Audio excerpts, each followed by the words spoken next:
MSW Media.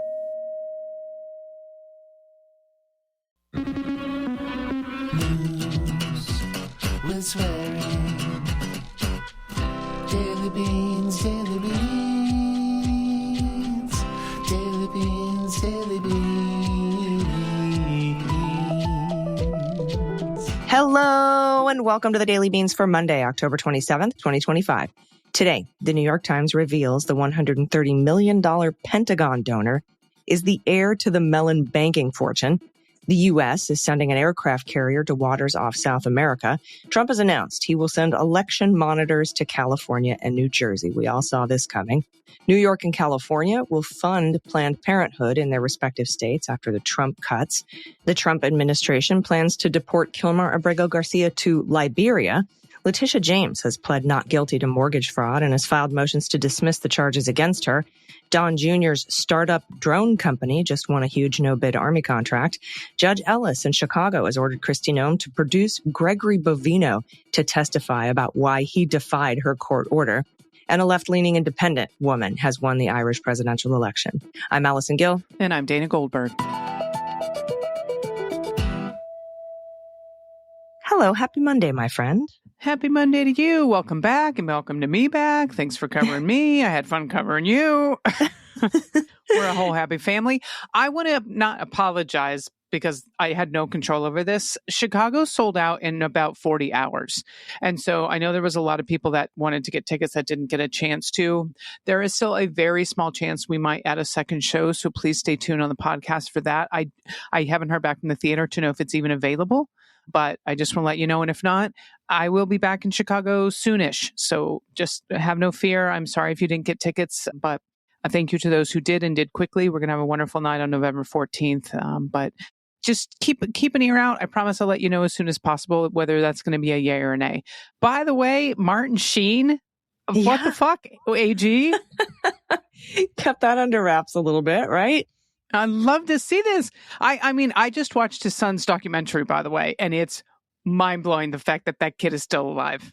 Mm-hmm. I know. Yeah. He's been through so much. So much. Yeah. I remember back in the day when his name was Martin Sheehan and Emilio Estevez, right? Like that's how we were pronouncing those back then. There's a new podcast out. It's on MSW Media. It's called The Martin Sheen Podcast. And it is fantastic. I'm not sure how to categorize it other than incredible life stories and poems. It's very patriotic. It's like fireside chats. It's like if President Jeb Bartlett was reading you bedtime stories. I can't put a finger on this. It's art and it's fantastic. So if you have a chance, you can go and subscribe, listen for free. It's called the Martin Sheen Podcast. And the whole family, Renee and everybody was involved. It's just a really, really wonderful respite from everything that's going on. And, he grew up in a big immigrant family. I believe his dad was from Spain, his mother from Ireland. So he's Irish Catholic and Latino. And he has a lot to say about immigrants and America. And it's just a fascinating piece of art, this podcast. So give it a whirl. I highly recommend it. I love it. I gained a tremendous amount of respect for him watching Charlie's documentary. Yeah, absolutely. Also, there's a new episode of The Breakdown, which is my video podcast on the Midas Touch Network. You can find the link by going to MullerSheWrote.com, which is my Substack. And I posted it there, so you can go and watch it if you didn't watch it live. It's every Sunday live at 3:30 p.m. Pacific, 6:30 Eastern. But you can always watch it later if you aren't available at that time. I kind of wanted to do a counter narrative to the dumb Sunday shows, right? Yeah. So that's why I put it out on Sunday. And again, the more you watch it, the more people that watch it, the more it's distributed. So that helps get the information to a wider audience. So want to check that out. I go over in detail the links between Jeffrey Epstein and this Timothy Mellon and the Mellon Bank, right? The Bank of New York Mellon, who was just recently sued by a Jane Doe, who's an Epstein survivor. So go over all that. We're going to talk about it a little bit today too.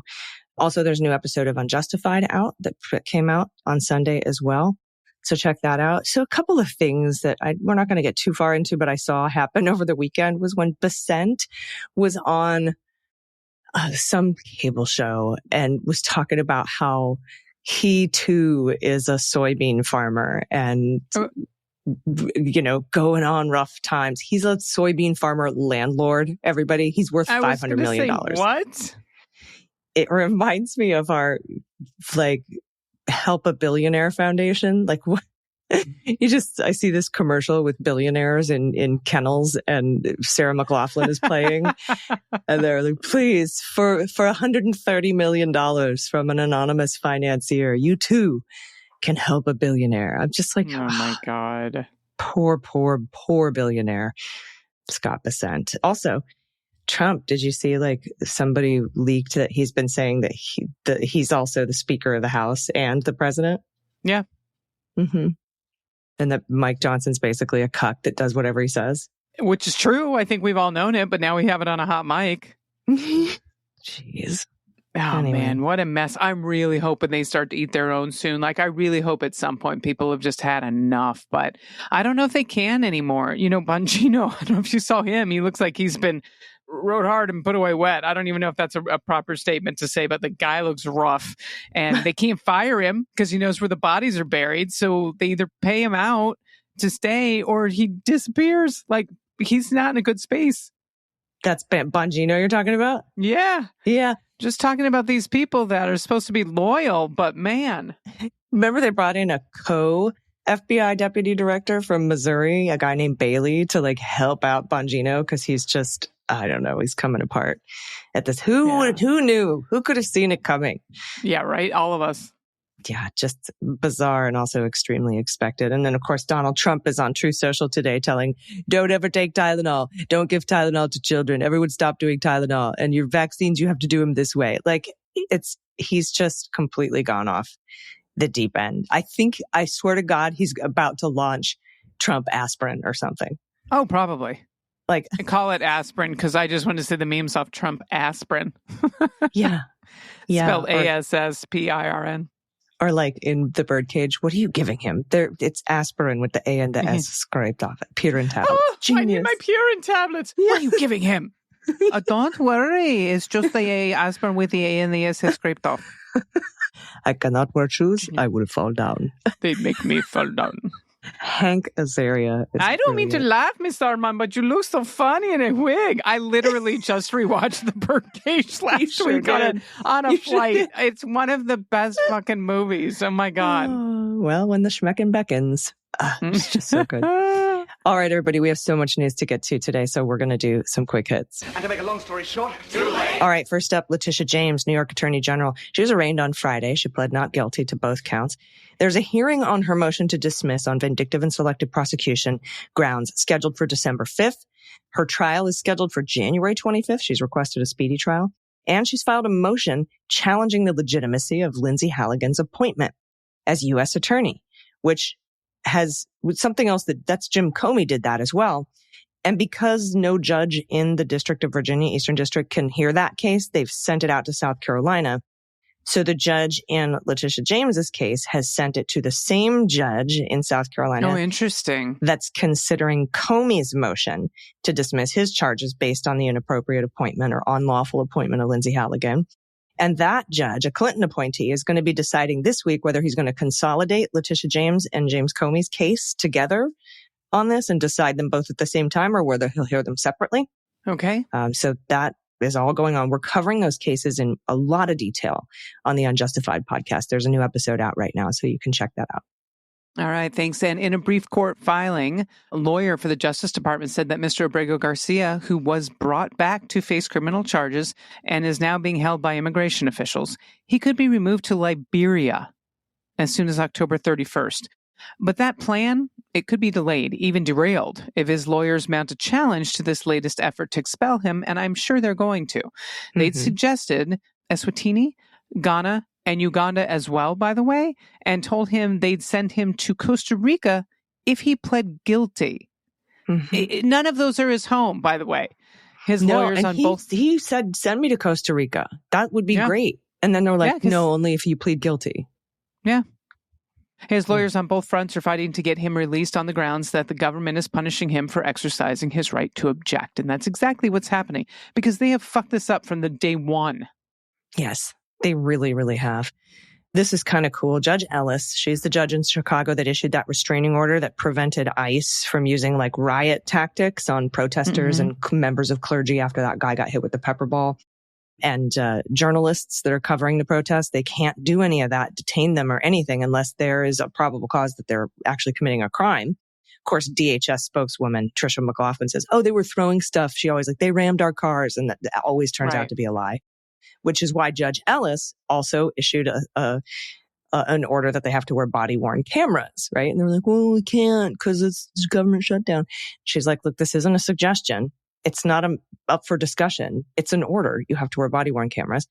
And she also is concerned about, because she in her order said that if you're going to deploy tear gas, you have to give multiple verbal warnings that you're going to deploy tear gas. And Gregory Bovino himself, this is the Trump's top Border Patrol czar in Southern California. You saw him at the MacArthur Park invasion in Los Angeles. You saw him. He's now doing stuff with Operation Midway Blitz. He's in charge of that ICE operation in Chicago right now. He's on video deploying tear gas without warning. Wow. And so Judge Ellis has ordered Kristi Noem to produce Gregory Bovino in person in court for a hearing on October 28th. That's tomorrow. So you'll definitely want to follow me, Adam Klasfeld, Anna Bauer, your typical amazing court reporters and independent media to get the latest on that. But, I've been talking about Bovino for weeks now. He's the one who testified, who flew out to Los Angeles in a misdemeanor case where ICE was accusing this guy named Ramos Brito of assaulting an officer.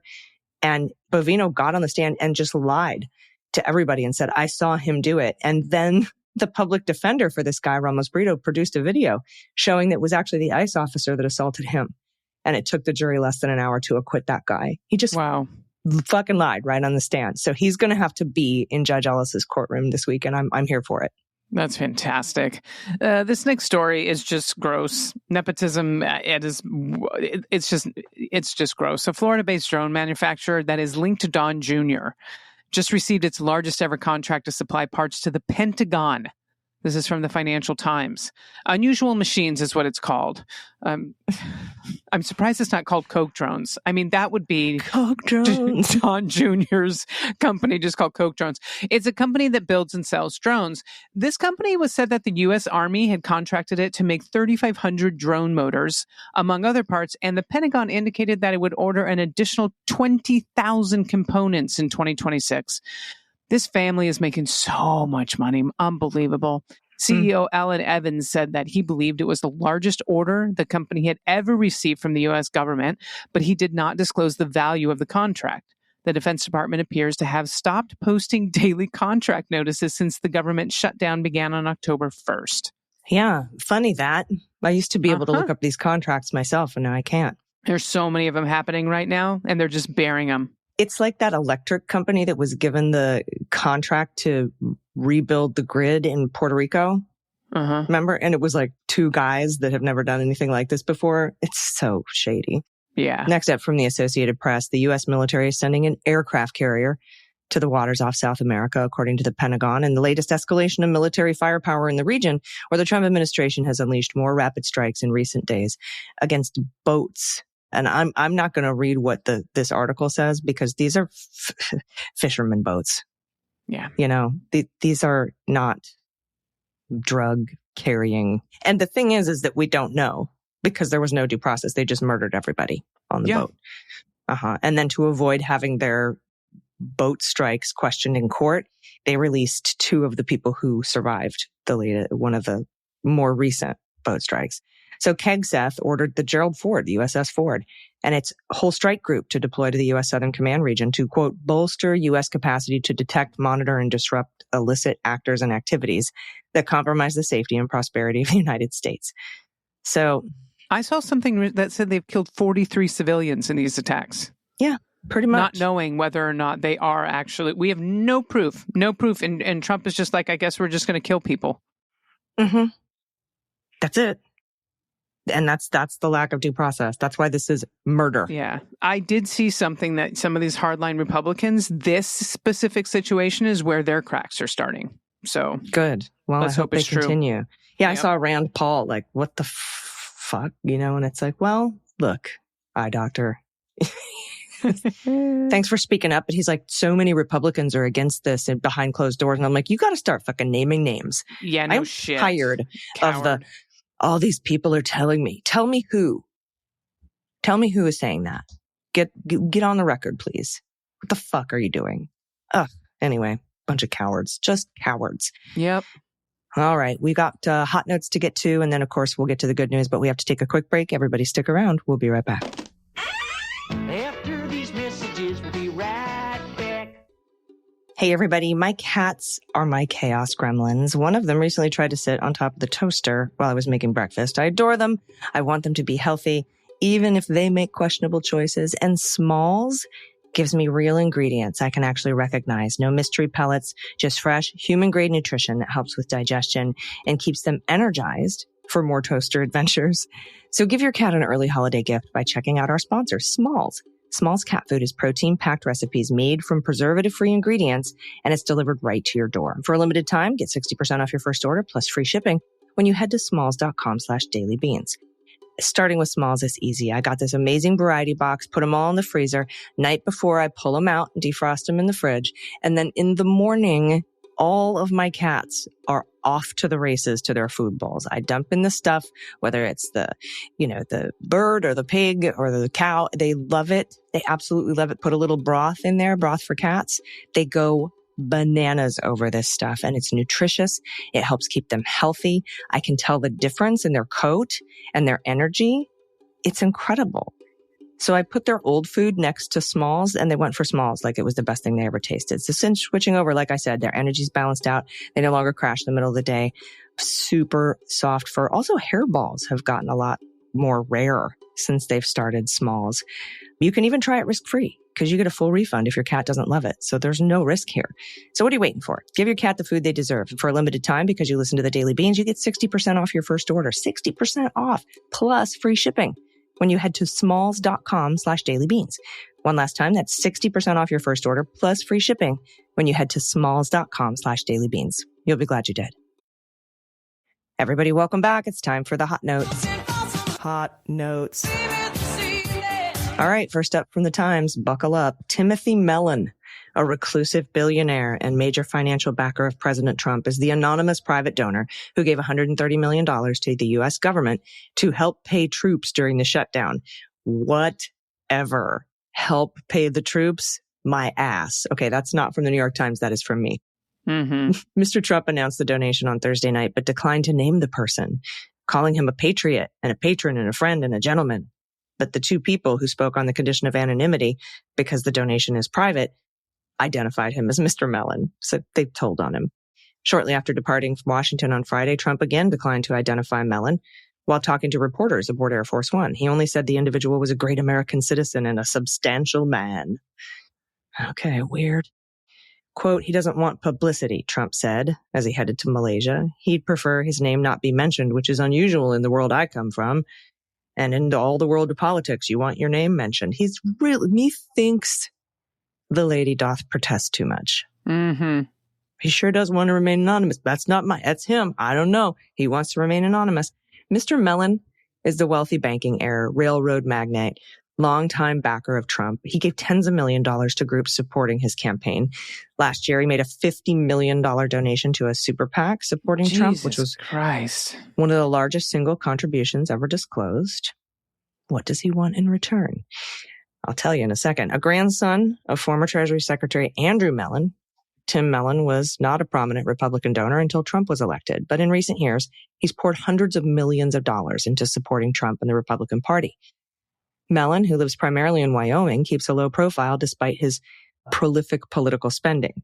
He's also a significant supporter of RFK Jr., who also ran for president last year. Remember that? Oh, yeah. Mellon donated millions to his presidential campaign, Kennedy's, and has given money to his anti-vaccine group, Children's Health Defense. The donation is a violation of the Anti-Deficiency Act, this one to the Pentagon. which prohibits federal agencies from spending money in excess of congressional appropriations or from accepting voluntary services. It remains unclear how far the donation would go toward covering the salaries of more than 1.3 million troops who make up the active duty military. According to the CBO, the Trump administration's 2025 budget requests about $600 billion in total military compensation. A $130 million donation is about $100 for each service member, one-time payment. Oh my God. So it's not for that. And something that the New York Times completely leaves out of its entire article, I looked and looked, is the fact that an Epstein survivor just filed a lawsuit 12 days ago against the Bank of New York Mellon for funding Epstein's sex trafficking ring and failing to file suspicious activity reports about it for years. Wow. Also ties to Jean-Luc Brunel and MC2, the modeling agency that supplied Jeffrey Epstein with victims. Mm-hmm. You can learn all about it on my latest episode of The Breakdown. Again. God, man, this fucking Epstein thing, it spiders out so far. This is what happened. This is how it went down, Dana. Somebody on Blue Sky was like, when they put the thing out that, $130 million donation, da-da-da-da-da. And somebody was like, this is a distraction from the Epstein files. And I was like, what if it's not? What if it's a really rich person who doesn't want Mike Johnson to have to come back to work to pay the military so that we don't get a vote on the discharge petition? What if it's somebody who has something to do with the Epstein files? And a year ago, by the way, when this guy Mellon started giving all this money to MAGA and Trump, the Bank of New York, Mellon, changed its name to just the Bank of New York. They took the Mellon off last year because they were like, we're just doing a rebrand. We just want to simplify our image. I'm like, yeah, you want to get that name as far the fuck away from your bank as possible, I think. Yeah, this isn't an Epstein distraction. It's an Epstein obstruction. That's what it is. Yeah. Anything that you think is a distraction from the Epstein files probably has something to do with somebody who's either in the Epstein files or financed Jeffrey Epstein. Yeah, absolutely. Okay, we are moving on, although you're going to hear another Epstein story tomorrow, the day after that. But up from the Times, the Trump administration said on Friday that the Justice Department's going to monitor polling sites in California and New Jersey ahead of the November 4th election. Yep, amid requests by Republican Party officials. I'm a little shocked they're not sending one to New York City for the mayoral race, but that's really interesting. Mm-hmm. Yeah, voter fraud is exceedingly rare, by the way, but Trump and other Republicans have since claimed it is rampant, particularly voting by mail, which is how most Californians vote. Democrats have called the argument a ruse of voter suppression. And I quote, this administration has made no secret of its goal to undermine free and fair elections. This is from Brandon Richards. He's a spokesman for Newsom. And he said that in a statement and went on to say, deploying these federal forces appears to be an intimidation tactic meant for one thing, to suppress the vote. Both California and New Jersey are led by Democrats. They have key races or issues on the ballot that could affect the balance of power between the parties. California is Prop 50. Make sure you vote yes on that. Do it now, do it early, do it on the day of voting. In New Jersey, Representative Mikey Sherrill, who is also a Democrat, and Jack Ciattarelli. I don't know that one. Ciattarelli happens to be a Republican. They're running in a close race to succeed Governor Phil Murphy. Okay, so they're running for governor. In California, Democrats are looking for that ballot measure that I was talking about, Prop 50, to improve their chances of regaining control of the House in next year's midterm elections. The measure asks voters to revise California's congressional districts to favor Democrats in response to recent redistricting measures by Republican-led states like Texas. In California, federal officials said monitors would be stationed in Los Angeles, Orange, and Riverside counties, three of the most heavily populated areas of Southern California, and across Fresno and Kern counties in Central Valley. The targeted counties represent a population of some 17 million people and includes some of the most heavily Latino areas of the state. Ding, ding, ding. That's it right there. Yep. In New Jersey, Justice Department officials said that they would monitor polling in populous and immigrant-heavy Passaic County. Mm-hmm. That's what they're doing. They're wanting these people to stay home because they're afraid of ICE. They're afraid of... It's voter suppression. These are American citizens who are allowed to vote, but they're afraid they're going to get wrapped up in all of this shit because they happen to have brown skin tone. Right. Or they ask for a ballot in Spanish. That makes them, according to Kavanaugh, legal to detain and question. Right. Because they speak a different language. That's all this is, voter intimidation. We saw it heavily in 2020, 2024. They went after Black counties in like Michigan and Wisconsin and et cetera, right? That's where they target. Yep. So we saw this coming. We knew it was going to happen. It'll be ramped up, I think, between now and next year's midterm elections as well. All right. Next up from the Times, the Democratic governors of New York and California announced Thursday they're going to step in to backfill tens of millions of dollars in lost federal funding to Planned Parenthood after the Trump administration barred clinics that provide abortions from receiving Medicaid payments. Governor Kathy Hochul in New York pledged to fully cover 1 year of missing Medicaid funds from Planned Parenthoods in the state, roughly $35 million. In California, Newsom set aside $140 million, which would ensure funding for the organization until the legislature is back in session next year. In July, President Trump signed into law his signature policy bill, which included a 1-year ban on state Medicaid payments to any healthcare nonprofit that offers abortions and that received more than $800,000 in federal funding in 2023. That's basically, he's going after Planned Parenthood. Yeah. Since the law's passage, Planned Parenthood clinics have been forced to choose between providing abortions or staying open. Roughly 200 clinics across the country, 1/3 of all Planned Parenthood locations, are at risk of closure. 1/3. Underscoring the real possibility of a country where reproductive care is inaccessible for a vast swath of American women. I would say American people. The investments represent some of the most muscular efforts yet by states to protect abortion access from the Trump administration's cuts. Actually, just healthcare access, because the Hyde rules, none of the federal funding can go to pay for abortions. There's so much more that Planned Parenthood does. New York and California are the largest states yet to commit to filling the funding gap, following the lead of Washington, Hawaii, New Mexico, Colorado, Massachusetts, and New Jersey, who've already done this.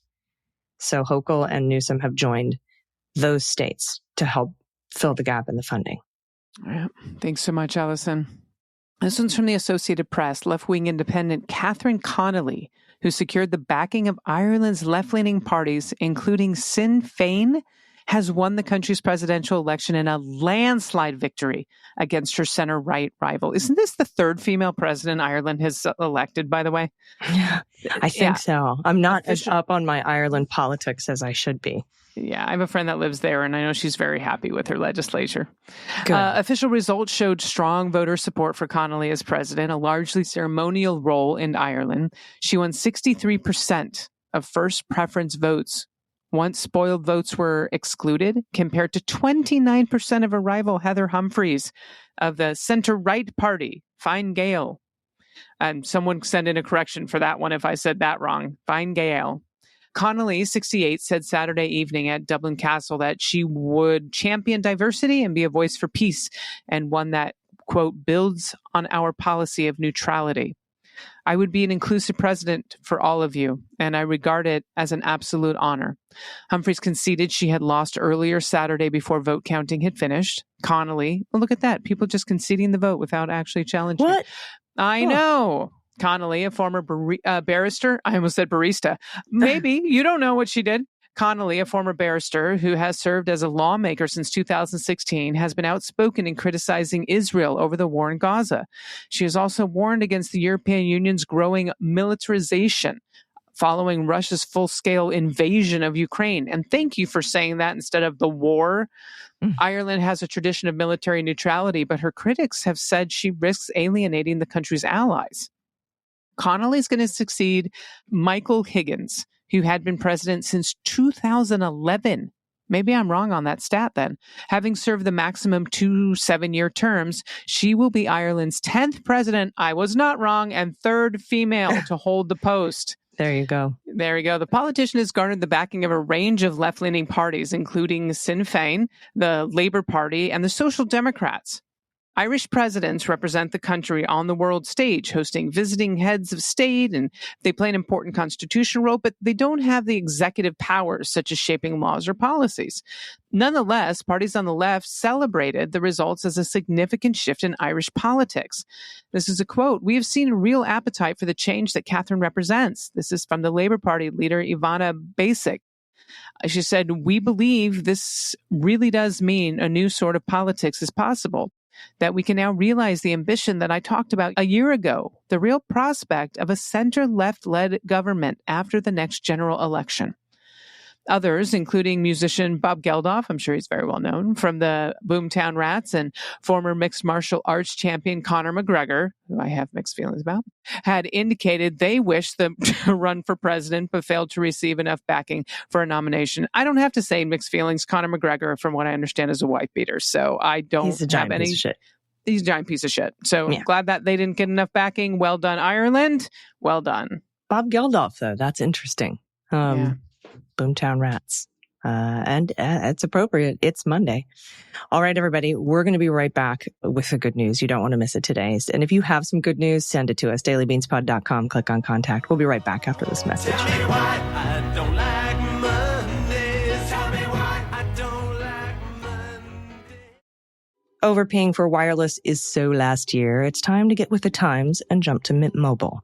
Their favorite word is no. No contracts, no monthly bills, no overages, no hidden fees, and absolutely no BS. So I want to thank Mint Mobile for supporting this episode. Make the switch at mintmobile.com/dailybeans. Most wireless carriers love to sneak surprise fees onto your bill. Mint Mobile keeps things simple. Plans start at only $15 a month, which feels like a breath of fresh air.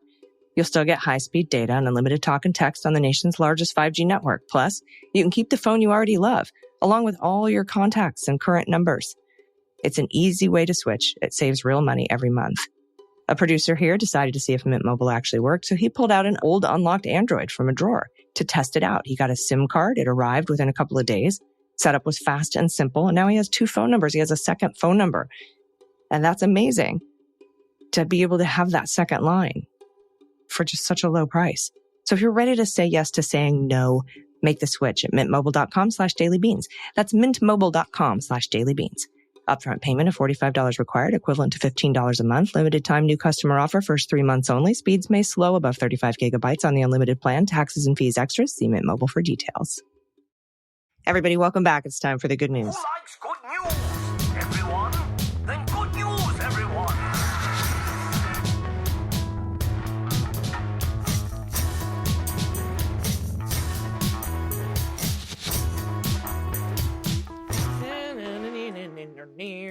All right, if you have any good news, big or little, from yesterday or 20 years ago, we want to hear your good news story. We also are accepting street jokes, your favorite jokes. Send them to us. We could all use a laugh right now. We also like shout outs, whether it's a small business in your area, a nonprofit you love, a self shout out, a shout out to a spouse or a loved one, somebody who's amazing in your life that deserves a shout out, maybe a shout out to a government program that's helped you or a loved one. Send it all to us, dailybeanspod.com, click on contact. And all you got to do to get your submission read on the air is pay your pod pet tariff, which means either attach a photo of your pet. If it's a shelter pup, we can try to guess the breeds. We're not very good, but it's still fun. Yes, it is. You can also, if you don't have a pet, send an adoptable pet in your area. We'll see if we can find him a home. If you don't have that, really just grab a random photo of an animal off the internet. We love capybaras. We love frogs, otters. I like pygmy marmosets, secretary birds, baby animals especially are wonderful. Bird watching photos, which can be an actual bird, or you and your family and friends flipping the bird to Trump buildings. That's always fun. And if you don't have any of that, really grab a picture of, anything. Some great signs you've seen at No Kings rallies recently. Maybe you're hosting postcard writing parties and you've got some photos of that. Maybe you've got some great family photos you want to share with us, or let us know what you're making. Show us what you're making and creating, whether you're knitting or quilting or growing stuff in your garden, painting, writing. We have so many amazing makers and creators that listen to this program. Send it all to us. dailybeanspod.com. Click on contact. First up is your good trouble. This comes from Lisa, pronouns she and her. The USDA website heading, blaming Democrats for not funding SNAP, is a clear violation of the Hatch Act and is, of course, a lie. You can give them feedback via email at feedback@usda.gov. Maybe look for other government sites with a partisan lie and let them know how you feel about it. So let's flood their inbox, everybody. Feedback@usda.gov. Let them know that the Republicans can open the government by themselves if they want to. Thank you so much for that good trouble, Lisa. We really appreciate it. This is such bullshit. I'm so tired of these. Please do it. All right. This is from Anonymous, no pronouns given. Hi, Allison and Dana. I did a bit of good trouble today. For some strange reason, I received a fundraising mailer today from Turning Point with a gross letter from Erica Kirk. I mailed back the return envelope and filled it with anti-orange Mussolini stuff and pro-LGBTQ stickers. Another like-minded friend got the same mailer and is doing the same. It's a small thing, but any other beans that get these mailers should do this too and drive TP crazy. I'm attaching pictures of some of what I sent to Turning Point. For my pod pet tariff, I'm attaching a picture of my besties Hamlet and Ophelia, who are the sweetest kitties ever. They bring me joy during these dark times. Thank you so much for keeping us entertained and informed during these scary times. Hamlet and Ophelia, look at the babies. This is so fantastic that you sent all this stuff back. Look at the Trump always chickens out. I did that. This is so great. And the LGBTQ plus stickers, we're still not going back. I love it. What a great idea.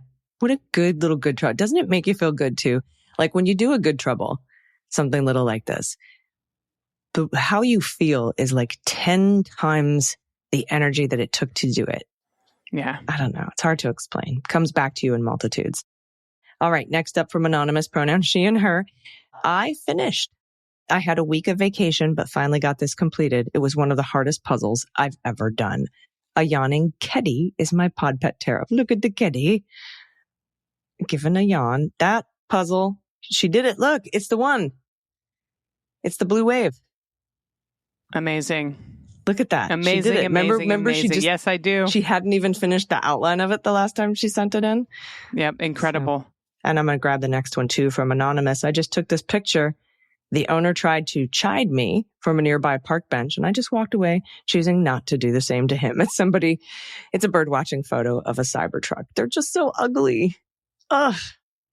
They're just so, anyway. Thanks for that, Anonymous. Oh, they are so ugly. All right. This is from Lisa, pronounced she and her. Hello, Beans Queens. While walking with nearly 7,000 other protesters in Bethlehem, Pennsylvania, I did a thing. I should tell you, I'm not typically only loud with people I know and feel safe being just my silly self. Anywho, we were walking in the middle of the pack and could barely hear the call back from front or back. So I, in a voice I didn't recognize on my own, started the call back with the show me what democracy looks like. And they answered. Well, a little girl on her dad's shoulders kept giving me the stink eye. I think it was too much for her. So I made sure I did a little dance and smiled as well. Nope, still gave me the stink eye. So I took a chance and changed it to show them what love looks like. And they said it back. I was overwhelmed with the power of so many voices calling for love. Pictures, our two cats, Dingers and Murph. I freaking love these cats, and they freaking only love my wife. Oh, thank you for keeping us so well fucking informed and for giving me reasons to fucking laugh. My wife says I've been saying fuck a lot lately. Me too, Anonymous. Me too. The times no, call Lisa. for it. This is an Anonymous. Lisa, full out. Yeah, I agree. Look at this. Look at these babies. They only love your wife, huh, Lisa? That's so great. That's so cool when being around people at like a No Kings rally or a protest, they are really into that. And all you got to do is say one thing and you will get 1,000 voices back. And it's just amazing. It's an incredible feeling. So thanks for sharing that, Lisa. And your babies. Next up from Artie or Art, my blind Navy Vietnam veteran brother sent this photo and story to me. It's a good news story for blind vets and for all of us. Quote, this past Wednesday morning, I went to the Mather VA hospital here in our area, White Cane Awareness Day. That's a day in each year when all veterans who use white canes get together and walk around as a group just to let everyone know that there are blind and visually impaired veterans somewhere in the neighborhood, although they don't see us too often, as they're usually surprised when they see someone with a white cane. I'm attaching a group photo of my fellow vets and I. It just happened that I was the tallest blind vet there, so I was in the back row, of course, and you can't see my white cane, but if you look down at the pavement, you can probably identify me by the wheels of my walker being in evidence there. I'm to the left side of the group behind a fellow who had a full beard. I was, of course, wearing my low vision glasses, so my eyes look kind of strange, I think. Look. Above is a photo of me, of one of my brother's eyes. He's got pot leaf contacts in. That's fucking awesome. Look at this. I love this. I love it. White Cane Awareness Day. That's amazing. Fantastic. Artie, your brother's awesome. Yeah. That's such good contact. My God. I know. That's wild. Wild. Everybody, thank you so much for sending in your good news. Please overwhelm us with your good news and your laughter and your wonderful stories. We need to hear them. Everybody loves them. I promise. You can send it to us. dailybeanspod.com. Click on contact. Thanks again for being here. I know I'm on vacation. I know I don't do vacations well, but I could promise you I'm getting a lot of wonderful rest and relaxation. So thank you to everyone. Please give the new Martin Sheen podcast a spin. Please go check out the breakdown. It's at MullerSheWrote.com if you're looking for the link. And check out the latest Unjustified podcast. I really, really appreciate it. I know it's a lot of content. We do a lot of stuff here at MSW Media. Dana, do you have any final thoughts today? I do not. All right. And keep an ear out. Keep listening. Just listen to the Beans every day like you do to get more information on upcoming shows. And you can always go to danagoldberg.com and follow her at DG Comedy on all the socials. Everybody will be back in your ears tomorrow. Until then, please take care of yourself, take care of each other, take care of the planet, take care of your mental health, and take care of your family. I've been AG. I've been DG. And them's the Beans. The Daily Beans is written and executive produced by Allison Gill with additional research and reporting by Dana Goldberg. Sound design and editing is by Desiree McFarlane, with art and web design by Joelle Reeder with Moxie Design Studios. Music for The Daily Beans is written and performed by They Might Be Giants, and the show is a proud member of the MSW Media Network, a collection of creator-owned podcasts dedicated to news, politics, and justice. For more information, please visit mswmedia.com. MSW Media.